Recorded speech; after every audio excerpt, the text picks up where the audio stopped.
What's up gamers, it's Sean Fox at PlayStation News Now. It is Monday, October 27. We have all your news, rumours and everything that is PlayStation with very limited time. Let's press on, we've got a hell of a lot to talk about. So let's kick things off. Ratchet Clank's PlayStation 4 remake will include all new assets, meaning the game is more than just a remaster. Ratchet Clank PlayStation 4 edition is due for a 2015 release, alongside the series' movie debut. The title will be a reimagining of the original game, with all new assets built to take advantage of PlayStation 4 hardware. Whilst the Ratchet & Clank movie will be based on the first PlayStation 2 release, the PS4 remake will only include parts of the movie's plot, presumably not to ruin it for the fans. Now, the one-time PlayStation affiliate Insomniac will be releasing Sunset Overdrive for the Xbox One tomorrow, which seems to be receiving favourable reviews, particularly from IGN and Polygon, who have both given the game 9 out of 10. Look, my subscribers know me by now. I don't hold back, and in my opinion it does seem like it's pretty easy for a majority of Xbox One first party games to receive bloated review scores this gen, whilst PlayStation 4 reviews seem wholly underscored. Putting aside the fact that this game is a non-PlayStation game or on a non-PlayStation platform, and having spent 4 to 5 hours playing a friend's preview copy, I have to ask myself, is Sunset Overdrive really worth a 9?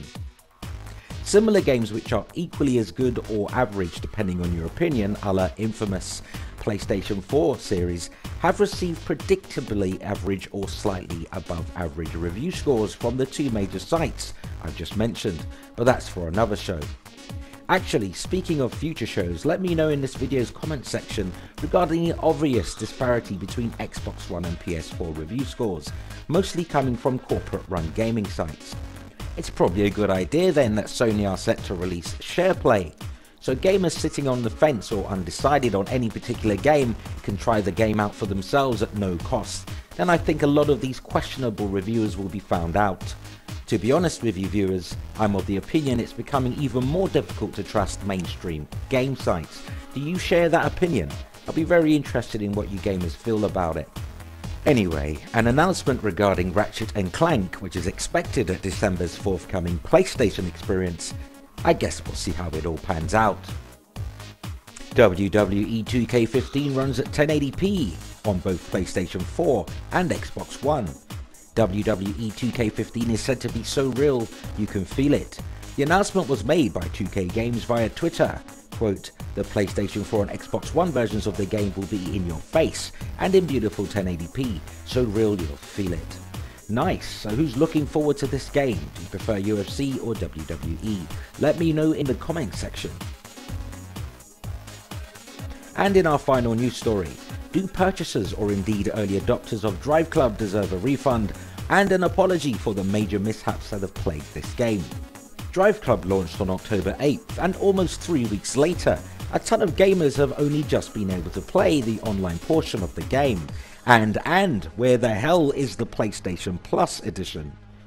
The game is in danger of becoming completely obsolete. I'm afraid this ship may have already sailed, Sony. It really is unforgivable. It's going to take something unprecedented to reignite the interest in this game, in my humble opinion. Are you disappointed regarding the excessive delay of the PlayStation Plus edition of Driveclub? Have you moved on? Or are you one of the game's many early adopters? What would you like to receive in form of compensation for the woeful launch of this game? Let's have a conversation. Leave a comment regarding how you feel about Driveclub. That's the end of today's news show. Leave a comment regarding any of today's top stories. If you enjoyed the video, like and subscribe. Follow us on Twitter, #PlayStation News Now. And until next time, thanks for watching.